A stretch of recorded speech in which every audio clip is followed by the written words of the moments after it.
The goal of this presentation is to give advocates the tools they need to go in their own communities and advocate for no-kill.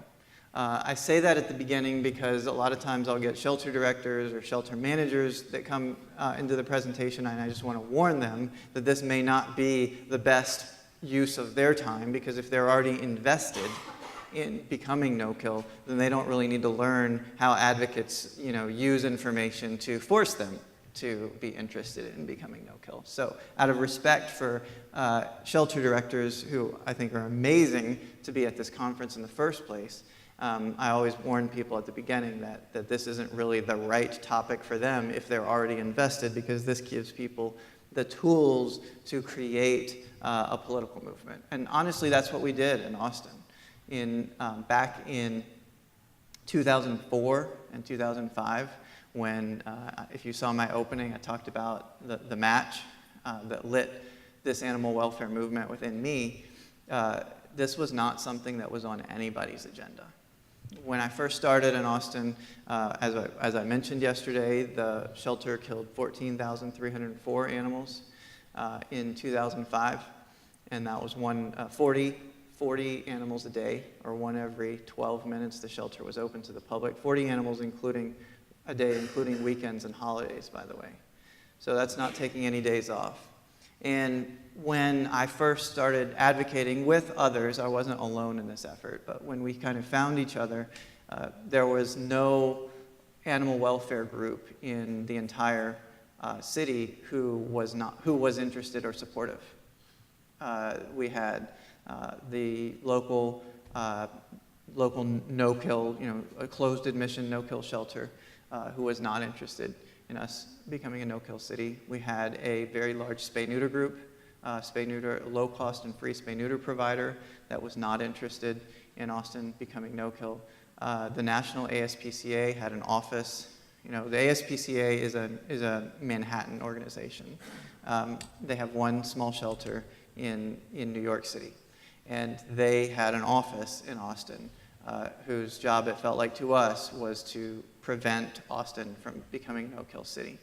And so everybody, the world was against us. And I know that's how it feels in every community when you're trying to do this. It feels like the world is against you. But I tell that to you because I want you to know that that is an experience that we have in common. We have that together. It always feels like the world is against you, but what you find over the course of doing this and building a no-kill community and building a no-kill campaign like I'm going to talk about is that you're not alone, that the public is with you. We're the only, that I know, we're the only social welfare industry that the public is more progressive than the industry. I don't know of another welfare campaign where the people in the industry are behind the public. The public is ahead in this. The public, if you ask random people in the street, you walk up to somebody outside on Lavaca and you say, should the shelters kill animals? They'll tell you no. You walk up to 9 out of 10 people in the industry and they'll say, well, they'll equivocate immediately, right? But the public is behind you, and that's what you have to do, is you have to harness the energy of the public, harness the views of the public, because at the end of the day, our government is designed to reflect the values of the people that live in it. And the people that live in every community that I've ever been into and ever advised and ever talked to, the people want animals to be saved at the animal shelter. So your job as an advocate is to harness the power of the people who do want no-kill animal sheltering and give them and empower them and give them all the tools they need to embrace this and to essentially force it upon the stakeholders that don't want it. So here's the basics of building a campaign. First, or this is my presentation, I'm sorry. Arm yourself, meaning get to know what you need to know about the no-kill movement and also about your local stakeholders in your local animal shelter. Build a no-kill campaign. I'll talk about the tools that you need and the tools that you can use to build a no-kill advocacy campaign. 3, understanding and overcoming predictable and recurring challenges, because the same things that we came up against in 2008 and 7 and 9 and 10 are the same things that you're going to come up against now. I give this speech, and every year after I give it, someone comes up to me and says, thank you for telling me that that was going to happen, because it did happen, and it was easier to take it because you warned me that it was going to happen. 4, know when you're winning, and 5, a little parting advice. So let's get started. Understanding the movement. Well, you're all here, so I suspect that you all are already engaged and understand the movement, but to the extent you want to learn more about it, and Kristen talked about the history of animal control already, but Nathan Winograd has written several books on the animal sheltering history and the no-kill movement, and all of them are very, very good at helping you understand the background of where we came from and why shelters are set up the way they are, and Kristen just went over it brilliantly. But she gave you the Cliff Notes version. But understanding why shelters are built the way they are kind of helps get us, break that mold, and get us out of that. But the forces of inertia are strong. And you heard Kristen say,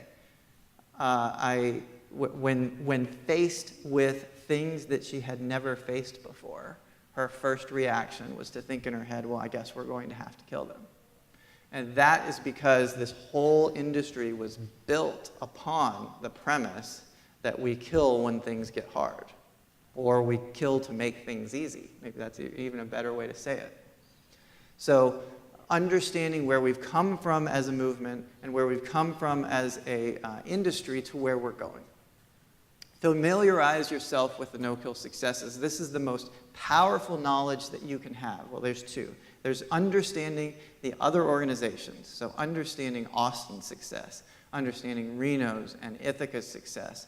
There are now something like 300 open admission no-kill shelters in the country. So you can find one that is similar to your own and understand what its budget looks like, how many animals come in, so that when you are in that meeting that you will inevitably be in with a council member or council member's aide, you can say, when they say, well, it can't be done here, you can say, actually, we can look at a community with the same demographics, the same animal intake, the same shelter budget, and they're saving 90% and we're saving 50%. So it's a lie to say that it can't be done. As I like to say, and I've heard other people say now, it can't be both impossible and have already been done. Those two things you can't put in the same. There's tremendous cognitive dissonance for someone to say that something's impossible if it's already happening. It can't be impossible if it's already happening. Understand where we've been with respect to sheltering strategies. LES, that is the acronym for the traditional animal sheltering strategy. And that is legislation, education, and sterilization. Meaning that what we have to do is we have to go change the community by enforcing more laws against it, by teaching them to be responsible, by forcing them to spay-neuter. That has been the sheltering strategy. Well, spay-neuter part is new, relatively, in the last 40 years. But LE, that part was the strategy in the 1800s. S became, the strategy of 40 or 50 years ago, but none of that changed anything. We kept on seeing killing and more killing and more killing, and we've discovered that we cannot kill our way out of the problem, nor can we legislate the public out of the problem. What we have to do is take it upon ourselves to ask what we can do to change what happens at animal shelters, rather than saying, what can someone else do? What can we force the public? How can we license our way or sanction our way or fine our way into no-kill? None of that works. It doesn't work. It hasn't worked. We've got to abandon it. If shit doesn't work, let it go, right? The definition of insanity is to do the same thing over and over and over again and expect a different result. So if it doesn't work, put it aside. And where we're going is the no-kill equation, or as Ellen likes to talk about, the 12-point recipe, which you've heard about over and over and over again over the course of this conference, which are the programs and policies that have been proven to lead to no-kill success. This is what Nathan Winograd calls the no-kill equation, but it's very similar to the 12-point recipe. I'm not going to get into it today, but you need to know what the programs are that get us to no-kill communities. You have to know the programs, because if you don't know the programs, you don't know what to advocate for. You have to know what the data is to tell you which programs to implement, and once you know which programs to implement, those are the ones you can advocate for as a community activist. You also need to get to know your own community's landscape. So who are the players in your community? Who are the stakeholders in your community? Who is currently in this space in your community? Go meet with them. Go talk to them. They may be on board. They may not. It doesn't really matter at this point, because you need to know about your community. Evaluate your own shelter. Again, we've talked about the importance of data at multiple sessions this weekend. Figure out what's going on at your shelter. Figure out where the gaps are. Figure out how much they're spending. Figure out whether they have the programs and policies of the 12-point recipe. You have to find out what it is that your shelter is doing, what programs are missing, and then advocate for the missing programs. I heard someone speak yesterday here, and I thought it was a great point, which is when you focus on the programs rather than on the personalities, you completely change the debate. It's just too easy, and it doesn't work, to blame a person by name, saying this specifically named person is responsible for this. I again, like the person in the session last week, I don't really name people that have been in the way. I don't name them, because I want to take it away from this kind of blame game onto what it is, what are the programs that can help? How can we get to the solutions? Because that is what council members want to hear. They don't want to hear you badmouth somebody. They just want to hear you talk about the solutions. So identify your goals, identify your audience, craft your message, and implement key strategies and tools. This is the nuts and bolts of a no-kill campaign. And I always add this at the beginning because as I mentioned in the opening yesterday, when Ruth Ann Pinapinto and her friends came across the dead feral cat at the animal shelter in the feral cat box that had been left outside, they called me in the middle of the night and they said, well, what do we do? Again, I did not give them my cell phone. I'm not sure how they got it, but they called me in the middle of the night and they say, what do we do? And they said, we have no idea what to do. Should we go to PETA? Do we call PETA? Do we call the ASPCA? Who do we call? And so it's so important to kind of take steps back before you panic and figure out how to build the campaign from the beginning. And so I say, identify what your goals are. And that was the question I asked them. Well, what is it that you want to accomplish? And the answer was, we don't know, right? And so take a step back and try to figure out what you want to accomplish. And then you build everything with that in mind. So here, this is what we had about a dozen of us. It probably went from between 5 and a dozen at any given time that were behind this no-kill movement political advocacy campaign in Austin. And I can say that now because we've succeeded, but we made it appear that we were thousands. But there are probably about 5 to 12 of us at any given time, right?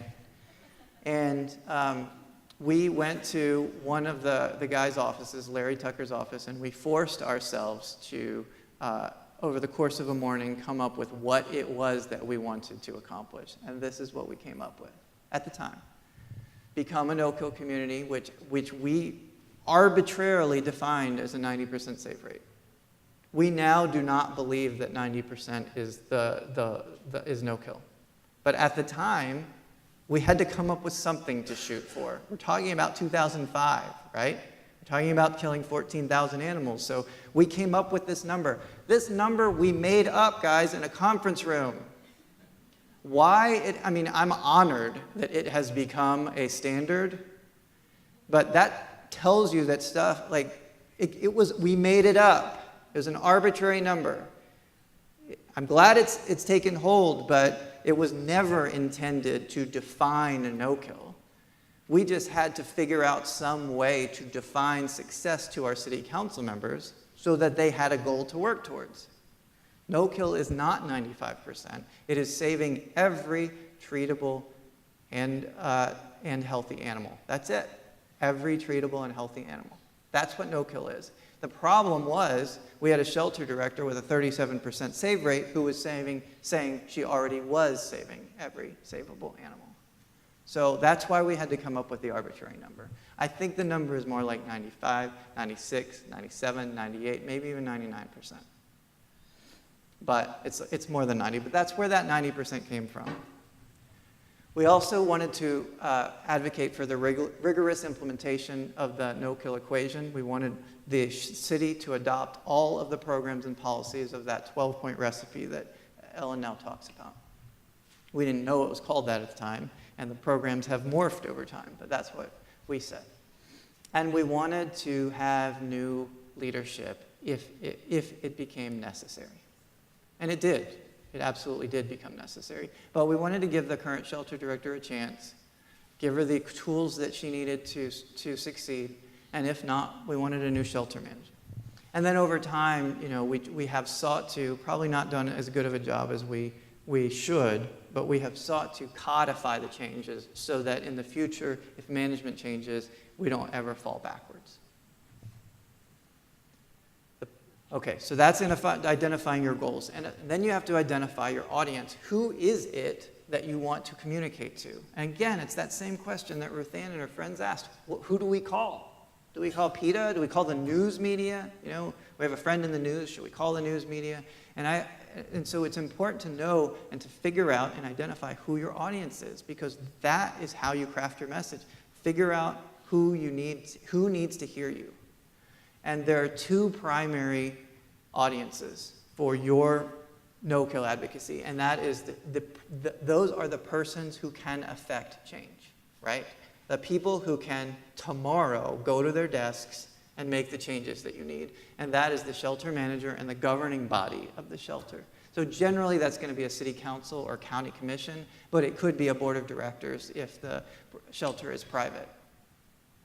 Sometimes private shelters are working on a contract with the city government, which means you can go back to and also try to work the city council. So there are shelters where the sheltering services are essentially performed by a nonprofit with a contract with the city. And those sheltering services have been performed poorly over and over and over again. And in that instance, if you can't get them to change, you go to the city government or the municipal government and you say, fire them. We want somebody else to do this. And that has worked in communities. The secondary audience is people who can affect the people who can directly make the changes that you want. And that is the public and the press. And so you want to craft your messages to the people who can make the changes or to the people and entities that can influence those who can make the changes. Keep the message very simple, using high-impact language, targeting your messaging to your goal, and then repeat it over and over and over again.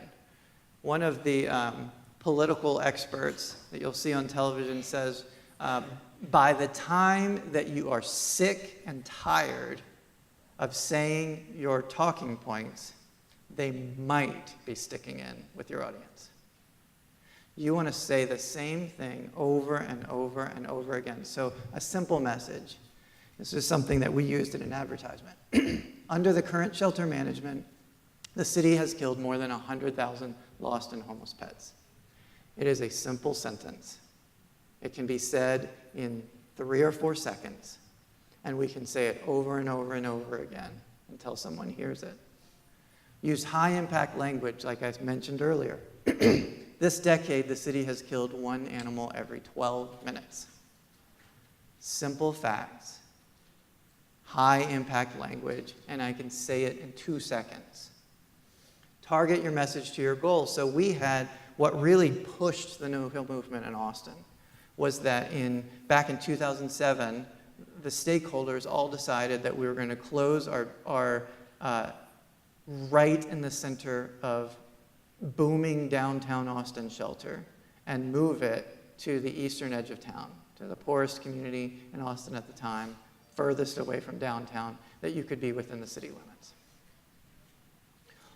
All of the no-kill movement was against it.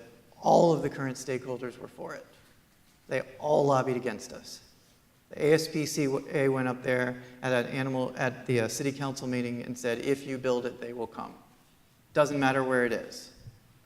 They also said that if somebody's not willing to drive all the way out there, then they don't deserve a pet anyway.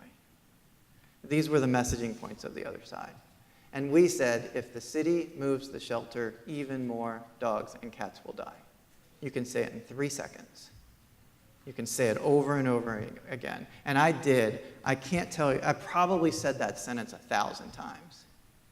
And at the beginning, the news articles were, city, animal activists, animal rights activists are complaining about the city, right? But by the time they heard it the 100th time, they were repeating it themselves. And the news stories would say, animal advocates are claiming that if the city moves the shelter, even more animals will die. That's when you've won. That's when you've said your message enough time, is when you start hearing it back to you. Pick talking points and repeat them over and over and over again. If you are in a news interview, which I'm going to help you figure out how to get those, right? If you're in a television news interview, it doesn't matter what the question is. The question is irrelevant. It's not going to be on television. The only thing that matters is that one sentence that you want them to play on the news. So if they ask you what you had for lunch, your answer is, if the city moves the shelter, even more dogs and cats will die. And I mean it. I am not kidding with you. The question does not matter. The question is irrelevant. They've got 5 of those that they got to wrap up that day. They don't care. They don't care at all. They're going to try to trick you into saying something controversial. They're going to try to trick you into blaming an individual and making it all about personalities. But your answer does not depend on the question. Your answer is that 3 seconds or 7 seconds that you want on the news. And when you get good at that, every time you see yourself on the news, you're not going to regret what they showed, because you only answered the questions that you wanted the answer to be, right? You only gave them the answers that you wanted on the news. And I learned that the hard way. I'm trying to tell you to skip mistakes, because what they do is they make you feel like they're your friend. And that's their job, right? Especially newspaper reporters. You get this rapport with them. You feel like they're your friend. You feel like you can let them know behind the scenes what's really going on. And then that stuff ends up in the newspaper. And then you're like, crap. Right? So they're not your friends. I want you to establish real relationships with them, but they're not your friends as far as when you're talking on the record. On the record, you stick to your talking points. So keep your message simple and consistent, and focus on the unnecessary killing and the missing programs. And that is how your message will be heard. Project professionalism, strength, and permanence. I wear a suit to these presentations on purpose. It's not because I ordinarily wear a suit on weekends. It's because I want to model the tone and the presentation and the professionalism that will help you when you're going to advocate for these things in your community. Dress professionally when communicating with the public, when meeting with city council members, when talking to the directors and the press. When I go meet, Austin has a casual Friday policy at City Hall. When I meet with city council members on Fridays, and my law firm has a casual Friday too, by the way. When I meet with council members on Friday, I wear a suit. Doesn't matter that they have casual Friday, I wear a suit. Keep your website, your press releases, your emails, everything as professional as you possibly can, because again, they're never going to know how many people are actually running your website or behind that campaign. But if you make it look like you have 1,000 people running your campaign, that's what they're going to think you are. Use advocacy tools like websites and blogs. These are very easy things to do. An email subscription list is still the #1 way to communicate with people. I hope that you all know that Facebook only shows your posts to about 2% of your followers. So Facebook is not a reliable tool for communicating with your followers. That doesn't mean you shouldn't use it. Don't make that mistake. You absolutely should use it. And what the media people, what the media experts say now, is that your job is to use every methodology to talk to people. Because if you are on every social media site, you're going to hit different people. But you also, the email subscription list gives you direct access to the people that want to know about you. So every time you talk to somebody, or every time you get an email, plug them into the system and make sure that they are getting updated on your information. Here's a brand new website that just went up recently that I thought was beautifully done. This is fixchicago.net. I would encourage you to get .com or .org, even though it's $17 more a year or whatever it is, just because Google is going to find those websites faster. But this is a brand new website that just went up for an advocacy group that was modeled after our advocacy group, Fix Austin, here in Austin. So Fix Chicago, I think it's a beautifully done website. I'm not gifted enough to figure out how to use PowerPoint to scroll down, but go to their website, check it out. It's really, really well done. And websites now are easier and easier to do cheaply and beautifully, because there are software programs like Squarespace, and there are any number of them that make it easy to produce beautiful websites. And the more beautiful it is, the more professional you look. You can also use the media. The media is a tool in your toolbox. So I advocate for the creation of a media list. This is basically every reporter that you can find, whether it be on your print media or on your television media, who is talking about any of these issues. It could be a weather person who signs off with, "Don't forget to spay and neuter your pets," right? That person has some interest in it.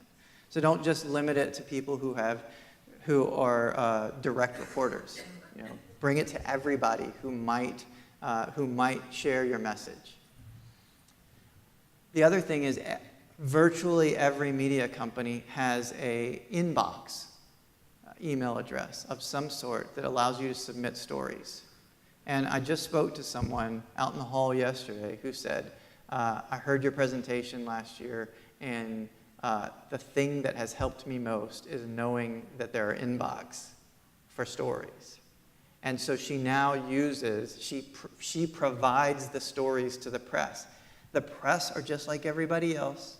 They're tired, their kid's sick, they got soccer practice to get up for early Saturday morning, and they got to do their jobs. And many days, they have no idea what they're going to report on. And so you can give them stories to report on by submitting stories to those inboxes or to the email addresses of the reporters with whom you have established a relationship. There's someone in Austin who, unrelated to this slightly, but he is relentless at getting media attention. And it drives everybody else crazy, right? But he's relentless. And so he emails people in the media, I would guess, on a daily basis on the things that he cares about. And I am consistently shocked at how many glowing stories in the newspaper there are about him, because he presents himself as a hero, a community hero that is waging this war on everything that is wrong with America. And newspaper, especially television news reporters, they cycle through, right? They're like ministers. You only get them for 6 months and then they're somewhere else. And so they don't know that this person is not all that credible. They just see this story, and they know that it's going to get clicks on their website, and so they put together the story. Well, you need to be that relentless person who is constantly giving the media stories to write about. develop real relationships with the press, actually meet them in person. It's shocking how much of it makes a difference. So at the beginning of their campaign, there was a reporter in Austin who was always writing negative stories about us. Every story that came out was very negative about, animal rights activists complaining. And so I was at a news event, a press event for somebody else, and she was standing beside me. And I tried to be nice. I've made the mistake. I've been the a-hole to the press, and believe me, it burns you. So I tried to be nice, and it turns out, and through random conversation, that we figured out that we had a very close mutual friend in Virginia. Very close mutual friend. One of her best friends growing up was one of my best friends in law school. From that moment on, every story about us was positive. Okay? Real relationships. It is very hard to write a negative story about someone you like. Press releases using your logo, making them look professional, making it look like a real organization is sending that press release, using attention-grabbing language. I'll skip to that because I'm going to show you one. But always be honest and always proofread. Buy media advertising too, so you can buy ads that spread your message in a way that you are saying what the message is, rather than relying on someone else to. So here's one of our news releases. I'm proud of this one because it worked. It got all kinds of press. But this was our logo at the front. See, I listed our contacts, and I wrote it just like it was a news story. Okay? So I wrote it as if they wanted to, they could cut and paste this into a news article, and believe it or not, sometimes they do. Sometimes they will use your press release as the news story. So get it right, be honest, make sure the details are right, and have someone proofread you. But here, see the headline, Thieves Strike Austin Nonprofit, Take Much Needed Donations Used to Rescue Homeless Dogs and Cats. Striking a blow, see I used the date, I used the newspaper form. Go to your newspaper and write that press release in the form that they print articles. Striking a blow to Austin's efforts to become no-kill, thieves grabbed and ran off with several $100s of much-needed donations. And that was a true story. Someone had gone to all of the APA offsite adoption events and grabbed the money jars, the donation jars. And of course, that was only a couple $100 or $200 or $300, but it went on multiple television news stations, and the newspaper picked it up. And somebody called into the newspaper and said, whatever they lost, I want to triple. Okay, so this stuff works. Here is a advertisement that we bought in the paper over the shelter move. As you can see, it said, and I tried to be cute. In 500 BC, the Greeks invented a system that can dramatically reduce the killing of Austin's lost and homeless pets. Democracy. And here's the ask, everyone. Here, down here. This is the ask. Okay? Every communication, every single communication that you put out should have an ask. If it doesn't, you have wasted your communication. If only 2% of your Facebook feed is going to see it, it better dang have an ask in it, or else it was wasted. If your email communications, if you're being nice, you're not sending more than once a week or maybe bi-weekly, it needs to have an ask, right? So here was our ask. Show up at Austin City Hall on October 11th, be a voice for homeless pets, tell the city council not to move the animal shelter, and contact the city council. By the way, our city council told us that they never, on any other issue, received as many emails as they did on ours. They also said that 90% of the emails they received on the issue were on our side. Politics is asymmetric. There certainly were 12 people who were against who were in favor of relocating the animal shelter, right? Politics is asymmetric. It wasn't like there was necessarily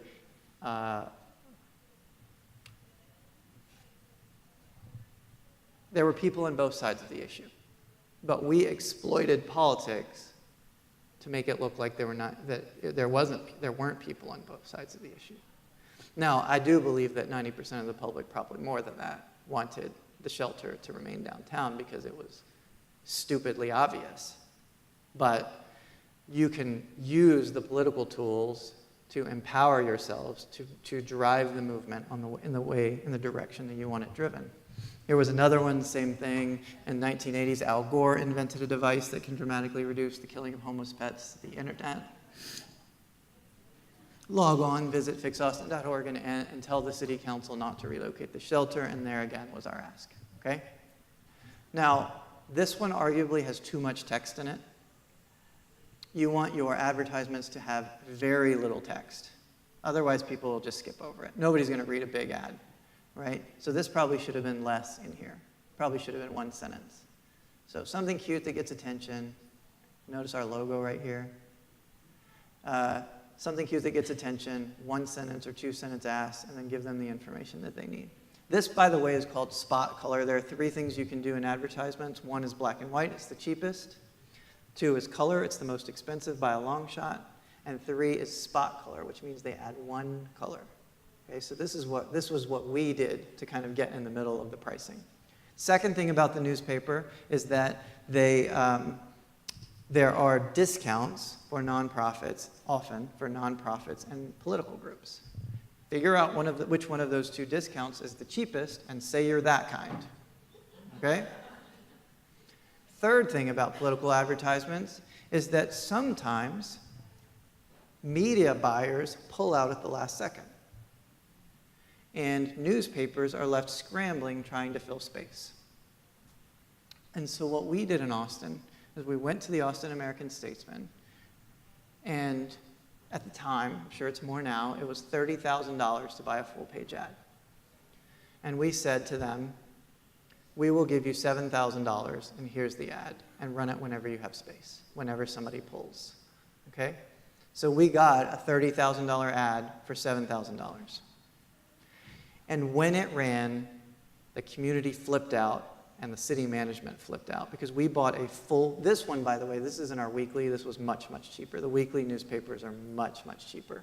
But in our daily, the Austin American-Statesman, when that ran, it changed everything, because the city concluded that we were real. And in fact, the shelter manager called the Statesman and asked them how much we paid for it. And the Statesman told them $30,000. And a television news team ran a story about how some animal advocacy group was so serious that they purchased a full-page new advertisement in the newspaper. So you see the thing had like the butterfly effect, right? It wasn't just the people that saw the ad originally, it was also the city management freaking out about it and thinking, holy crap, these people are for real, which we were.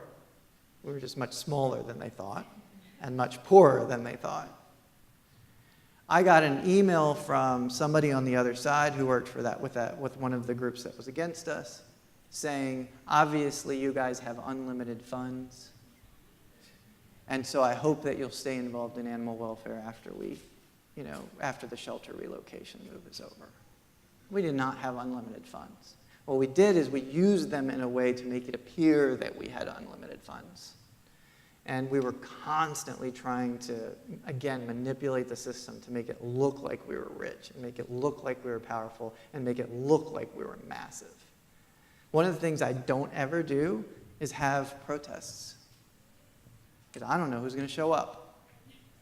And if it's 5 people, it ain't much of a protest. And you just told them you only got 5 people on your side, right? Whereas my goal was to always make them believe that we were just massive and rich. I mean, and in some sense we were, right? We had an email list, I think, that ended up being at 9,000, right? So in some ways we were massive. But the people that were actually doing it was about 5 or 10 of us. All right, so get involved with politics. Establish real relationships. I talked about having real relationships with the press. You also want to have real relationships with the decision makers. Get to know them. Go to lunch with them. Serve on boards of directors with them if you can, of other nonprofits. Introduce yourself. One of the tricks to getting time with a city council member is to go to a campaign event 15 minutes early. So what generally happens at campaign events that they have is no one is there when they start, and people start trickling in about 20 minutes later. But they're there early, and their job is to mingle with people. And if you get there early, then you actually have access to them. If you get there 20 minutes after the event starts, you're going to be in the back, and you may get a handshake. If you get there 15 minutes early, you might have 10 minutes to talk to them about your issue. Lobby and educate them. Be prepared to leave materials. So every time we met with a city council member, we left them with a binder of materials that included the graphs, the charts, the number of animals being saved, the amount of money that we were spending, how Austin compared to other cities with similar budgets, with similar intakes. We left them with bound materials. That does two things. Well, three. One, it gives them the opportunity to learn more later, right? Two, it makes you look prepared because there are all kinds of studies that show if you look prepared, people will think you're prepared. And so it gives them that information. But the third thing that it does, and that what it did for us, was it gave those council members that were friendly, that were on our side, the power of that information. And so at one point, we ended up compromising. The city did a compromise on whether they were going to move the shelter. Basically, we want to compromise against, us fighting against the world, and we want to compromise, which was the city was going to build a new one out in East Austin, but retain the old one as an adoption center, which frankly did defeat a lot of our arguments, right? Because we were saying that if you build it now in the middle of nowhere, the adoptions are going to go down. So the city said, fine, we'll keep the current one as an adoption center. After that happened, the city never funded the adoption center, and the staff never prioritized it because they were against it in the first place. So it was in limbo. It was empty. And so then we came up with the idea of, fine, our new nonprofit, Austin Pets Alive, that we set up for the purpose of doing these things that we wanted the city to do, we'll take over the adoption center. And once the old guard stakeholders got wind of the fact that we were going to ask for the adoptions, and they were like, no, we're the big boys in town. We want the adoption center, which was hysterical because they were the ones arguing that it was so dangerous that it needed to be shut down. A month ago, when we were having the shelter debate over where to locate it, they were saying, this thing's too dangerous, trust us, we're the professionals in the room. This thing is too dangerous, we got to shut it down, we got to knock it down. Once the city did the compromise, those same people were saying, hey, yeah, don't give that to Austin Pets Alive, give that to us. We're the adults in the room, we're the professionals, we'll take it over. So they hired a lobbyist to go to city council and lobby on behalf of themselves to get the shelter that they had just told the city council should be condemned. And we knew this, because we had already met with these council members, we went with them and we provided them with the pool data, right? And the pool data was that Austin Pets Alive was pulling 3 times the amount of animals as the next largest group, and as many as all other groups combined. More than all other groups combined.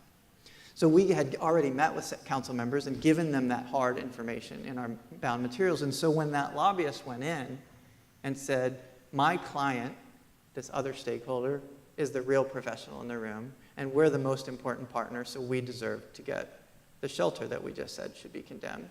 And our council member on our side said, that's not true. And he pulls out the materials that we gave them, and he puts them on his desk, and he turns it around, and he pushes it to the lobbyist. And the lobbyist had one of those oh shit moments, right? Because he was wrong. And the data was in front of them. So empower those council members with the information that you need to advocate on your behalf. And participate in politics. So this is what we did. We sent a scorecard. We sent a questionnaire to each council candidate that we thought had a chance of prevailing. And then we scored the candidates based on their answers to our questions. We met with them, so we talked to them individually, and then we had records for those who had previously served on the council. And then we put together a scorecard. Now this form now is used all over the country. It was in Chicago recently. I I love the fact that our paw system is all over the country. I mean, it just makes me so happy. So, but this is what we did. Again, we see our logo at the top. This is too much text. I kick myself for this because I'm not sure anybody read it. But I'll tell you, this guy did.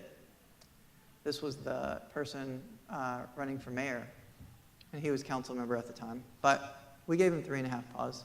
He did not. He was not a friendly person to us on council. However, we knew he was going to win. So we gave him 3.5 paws, which was the best we felt like we could give him. And he ran into a friend of mine, not knowing that he was my friend, and he said, I have to tell you, I'm so excited. I got 3.5 paws. So they know it. They see this stuff. They'll tell you that they don't care, but believe me, they care. They do not want to be on the bottom side of an animal welfare scorecard. Check, by the way, with your local election lawyer before doing this. All right, so predictable and recurring challenges. The status quo is going to fight against you. They just always do. And so it's good and better that you know that now. They're going to protect themselves. They're going to consolidate power. They're going to deny that there are any problems. They're going to attack you as naive and uninformed and activist. They're going to redirect criticism by saying it's the public's fault. They're going to use scare tactics like things worse than death, those boogie words.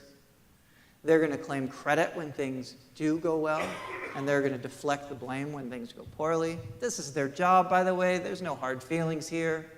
This is what every status quo does. Notice this, I'm not talking even about animal welfare here. This is what the status quo does in any industry. This is their job. They will falsely claim reform there when there isn't any. They will claim your success when you have it. And they will expect you to give up and go away. And the reason they expect that is because that's what everybody does. When I used to give this talk, I warned people that the worst thing that you can do is get your t-shirts on and your no killing signs and go to a city council meeting and say, no more killing, no more killing. You got like 3 minutes to talk. You line up 4 of you. You talk. The council does nothing because it's not even on the agenda that day. And you conclude, well, I did what I could. The system's broken. It's not going to work. It doesn't work like that, folks. It's not a sprint. It's a marathon. It's about building a real no-kill movement. It is not going to happen in a day. I remember the first time that I did that, and I'm not saying don't do that. You should go to city council members and talk and use those 3 minutes. But just don't conclude because they didn't do what you wanted to one time that the system is broken and you can't, and it's impossible to be fixed. So that first day in 2006, there's some still videos of it, when a couple of us went and talked to council for the first time. The people after us were the anti-fluoride groups. Right? They think it's crazy. They think we're poisoning our children by having fluoride in the water. And I just realized, like, crap, that's what they think we are. Like, we're the anti-fluoride group, right? Because we're there and we got our t-shirts on and we told the council that horrible things were happening. Those guys are still going to council every day, every week. And we're not anymore. And it's because we built a real campaign that involved real people and real relationships and didn't just rely on going to city council with your signs and your t-shirts. That's going to be public officials, shelter management, believe it or not. PETA is the primary opponent to no-kill across the country. The uninformed press will instinctively back their shelter manager and their city manager because they have relationships with them.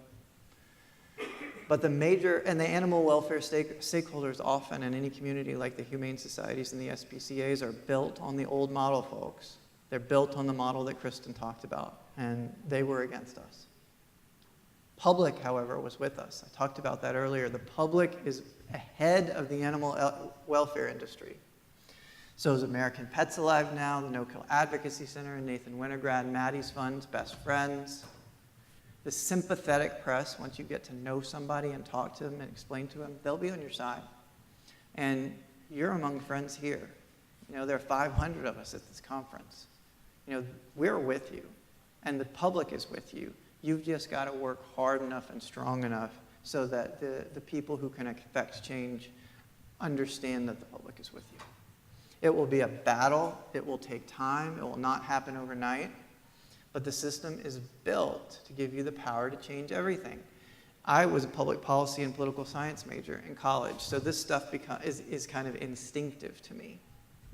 The Federalist Papers, if anybody's ever read them by our founding fathers, they talk about factions. And they talk about the importance of the power of factions, meaning small interest groups, to affect change. They make the system deliberately hard for factions to make change, because if any little faction could dramatically change public policy, we would swing left and right constantly, and we would have no stability in government.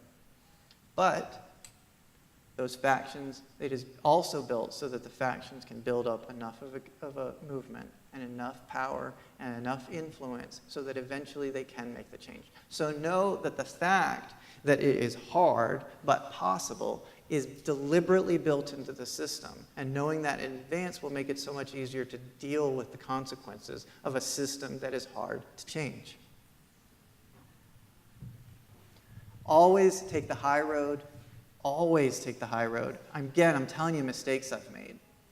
You know, worst thing I ever did was get into a fight with the editor or the managing editor of the weekly newspaper. And man, every story since then has been negative, over and over. I don't even read it anymore. I won't even give them interviews anymore, because the last time I gave them an interview, I said, I'm not giving you any more interviews, and they said, trust me, just trust us. We're different. It's different this time. I don't have an agenda. Okay, I'll trust you. So I went and had an hour-and-a-half lunch with this reporter that I did not know. And it was a great lunch. I thought, we were buddies, kind of let my guard down a little bit. But I was deliberately cautious and reasonable in everything that I said. And so he said, this big story is coming out. And it was, big story was coming out, but on animal welfare movement. But I was so calm and nice and moderate. And because that wasn't his story. His story was that I was a horrible person. He didn't use a single thing that I said in that hour and a half. And instead, he found a blog that I had written 2.5 years earlier and used that as the quotes in the newspaper article. But that was because I pissed off his boss, a year and a half prior. Okay? So don't get in fights with reporters. It's not going to help you. Play the long game. This is the cover of that newspaper, the week that that story ran. And it said, off the chains, animal advocates are at each other's throats. And we're pretty sure this was supposed to be me. I was working for a law firm in Dallas at the time, and I just felt like I had to give them at least a heads up that this was out there. And so I called and I said, look, I'm really sorry. I know this probably doesn't matter, but I just wanted to let you know that it appears that I'm being caricatured on the cover of the weekly newspaper this week. And the partner that I talked to said, Ryan, you're a narcissist. There's no way. I mean, come on. And so I sent him the photo, and he called back and he said, yep, it's you.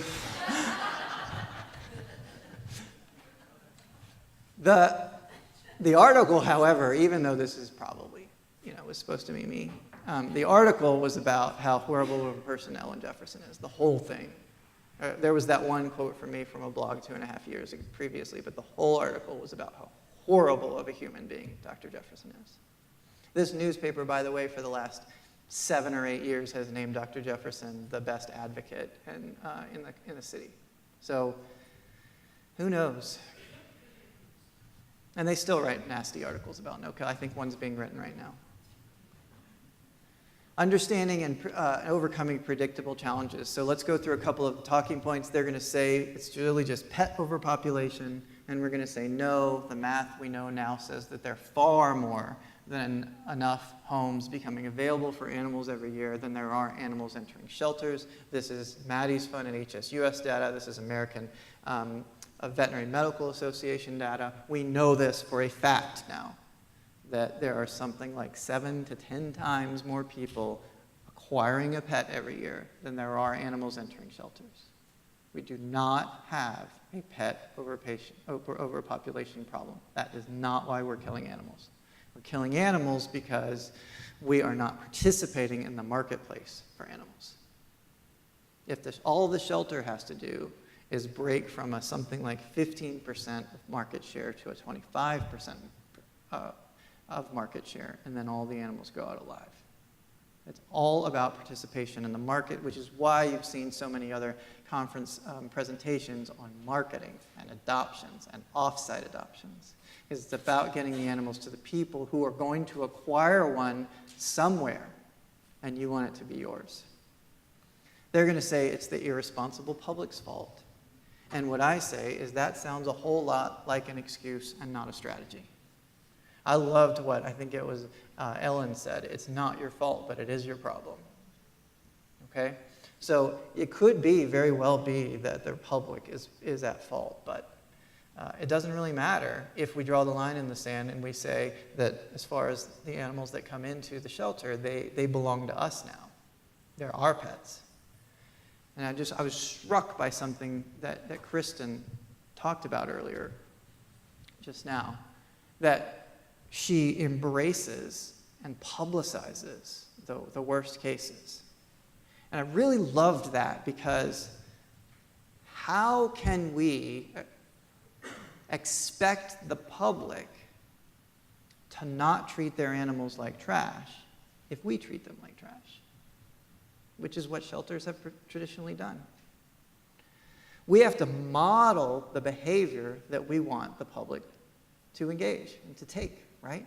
And we do that by talking about how much we care and how much we value. How can we expect the public to not value every animal that comes in the door if we as an animal sheltering industry are still not counting every animal that comes in the door? It's bullshit. I'm sorry, it's bullshit. Still, today, the industry standard is to back out some of the animals out of our numbers. It's bullshit. We have to care about every animal, and if we care about every animal, then maybe the public will start caring too. I'm sorry if you're offended by my language. They're going to say you can't adopt. They're going to say you can't adopt your way out of the killing, that spay-neuter is the only way, and that is simply false. We know it now because we have success stories all over the country, and the fastest way to stop killing is to stop killing. The fastest way, and now we've given, this whole conference is to give you the strategies to do so, right? You take a look at the data. You take a look at what the data is telling you about what is being killed. You develop the programs based on the groups that are being killed. You implement the programs, and then you are going to save that category. This is not rocket science in it. It's really not. So if you're killing bottle baby kittens, you put together a kitten nursery. And then you've saved that category because they're like crack. You can hand them out in front of, anywhere you want to. Like, if you're having trouble adopting out kittens, you are not trying hard. So, I remember one time, years ago, I was on a Southwest plane, and I was right up at the front because I had early boarding access because I was traveling all the time for work. And so I had the very first seat in the front. And the seat next to me was a middle seat, and that's usually one of the last ones to get filled on Southwest because you have no overhead bin, but it's still a middle seat, so nobody wants it. And the last person on the plane was the mayor of Austin, and you could just tell how unhappy he was to have to sit next to me. And so the way to break into someone who doesn't want to talk to you is to ask them about themselves, because politicians love to talk about themselves. And so I just said, what's going on with you? Tell me what's happening in your life. And because he knew I was an animal welfare person, he said, well, my daughters have been wanting to adopt a kitten. And he said, so we've been going to the animal shelter on a weekly basis. And I'll have to tell you, Ryan, you're not right about that shelter. They're doing so well that we can't even find any kittens. And I said, Mr. Mayor, they're killing them before they go to the adoption floor. It isn't. We have to come up with the programs to save the animals that we identify that are not being saved now. Figure out what's being killed, develop the programs to save those, implement those programs, and then go to the next category. That's all it is anymore, folks. It's not rocket science. That's all we have to do to get to no-kill. They're going to say that mandatory spay-neuter laws are the only way. I mean, we still get this on our Facebook feed all the time. There are multiple studies of mandatory spay-neuter laws, and all of them demonstrate that they don't work. They actually often increase animal intake and they increase killing because they drive a wedge between animal control and animal services and the people, and they drive a wedge between the people and their pets. And the overwhelming majority of people who have not altered their animal have not altered it because they don't have the resources to do so. And you guys think, or we think as a movement, well, we're giving them low cost. It's only $50. I mean, I'm sorry.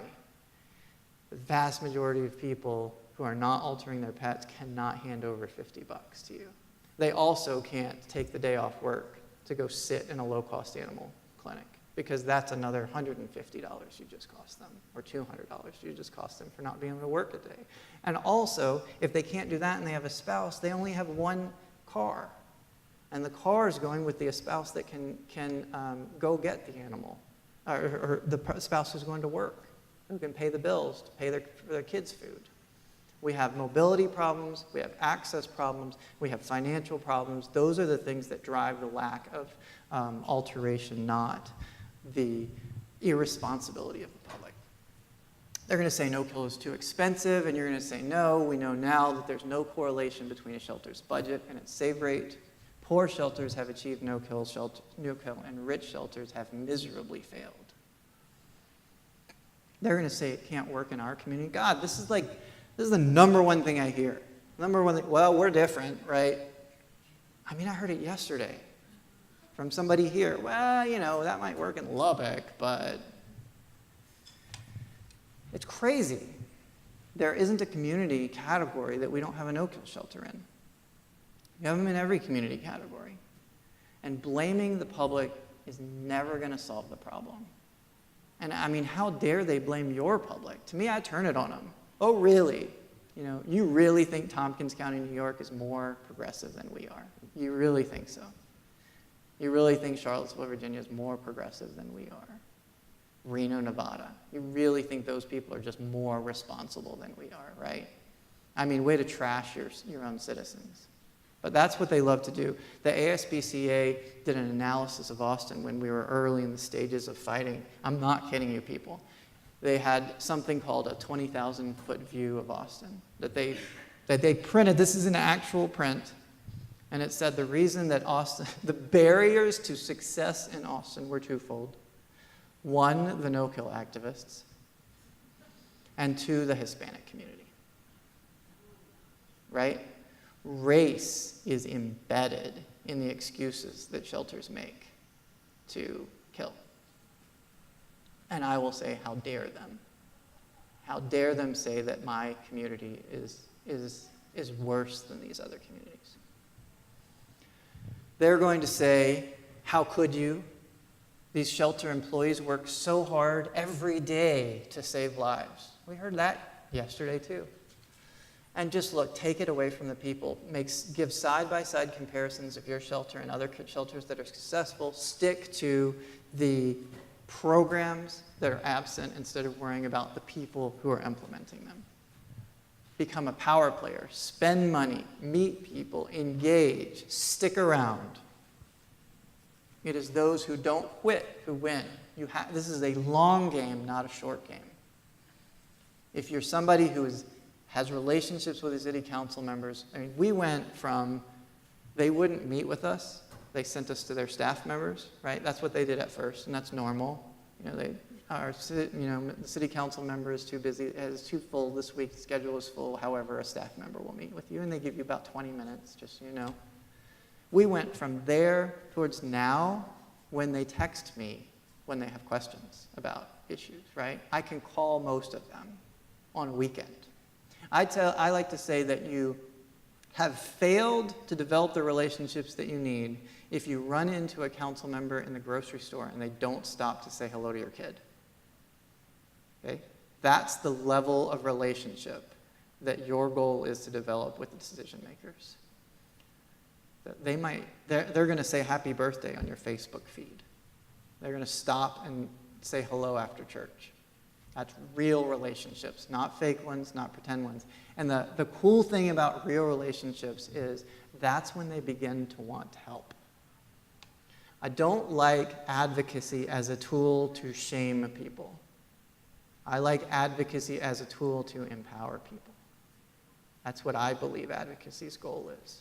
It's not to shame and to admonish. It is to empower. And sometimes you might have to go the shame route, but it's always better to empower. The city council is never going to do something because they feel they are forced to by you.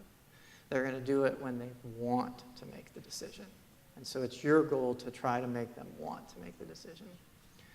The opposition will eventually stop showing up.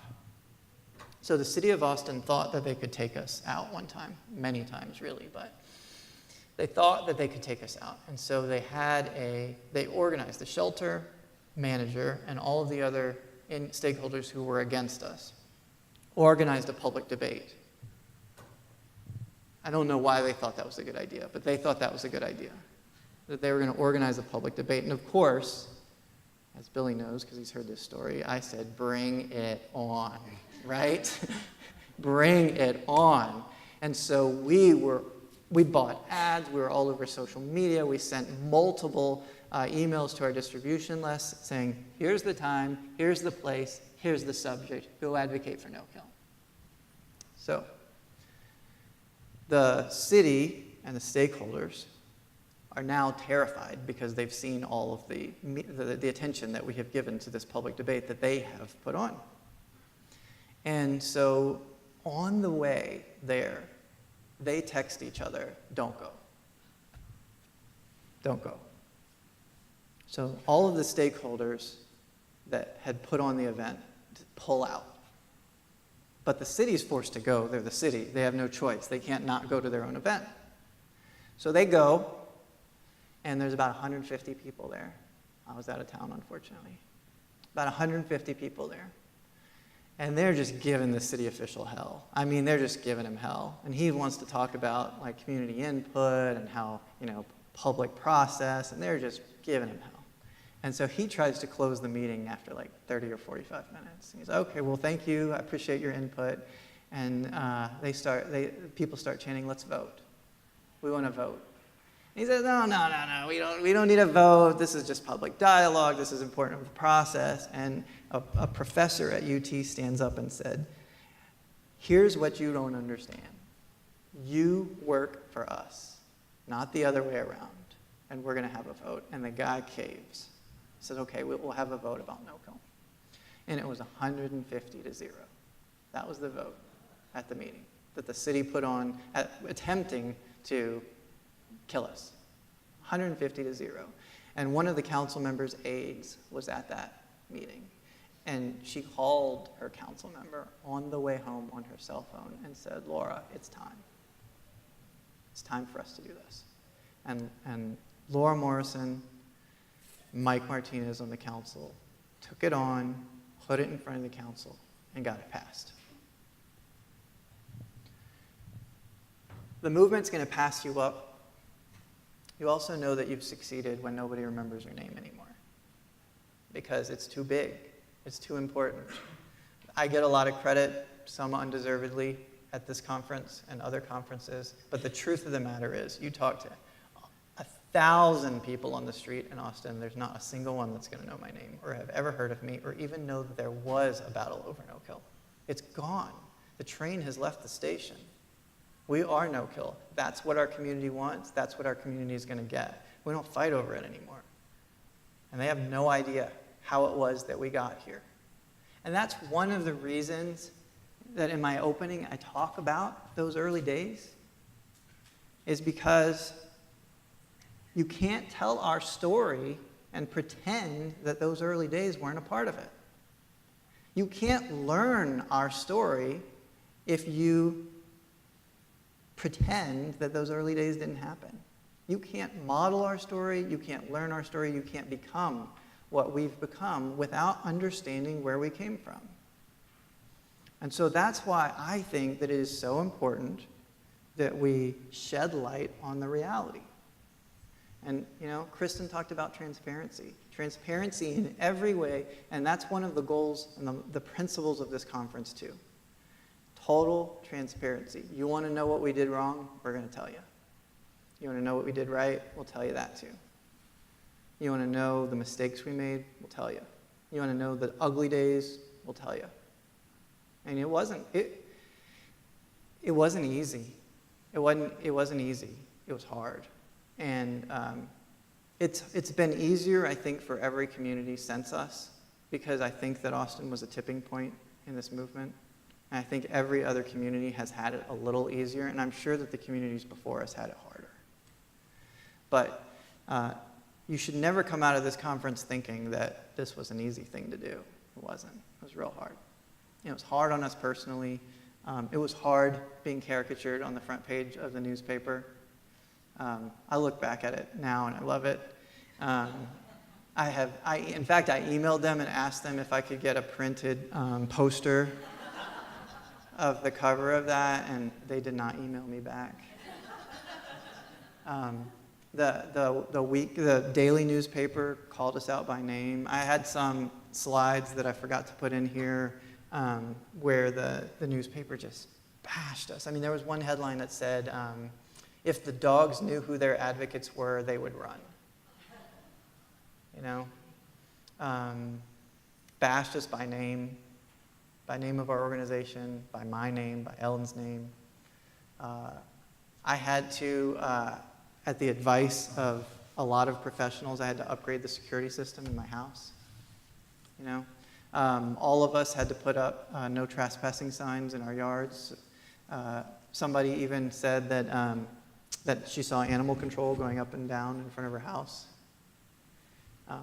It was hard, but we got there. We started out at 14,304 animals being killed at our shelter to last year. There's 205. We got there, and you will too. You will. This is inevitable. And the community expectations have changed. And like I said in the opening, my kids are not going to ever live in a world in which animal killing is a community-accepted ethical reason, an ethical manner of reducing shelter populations. It's just not going to happen anymore.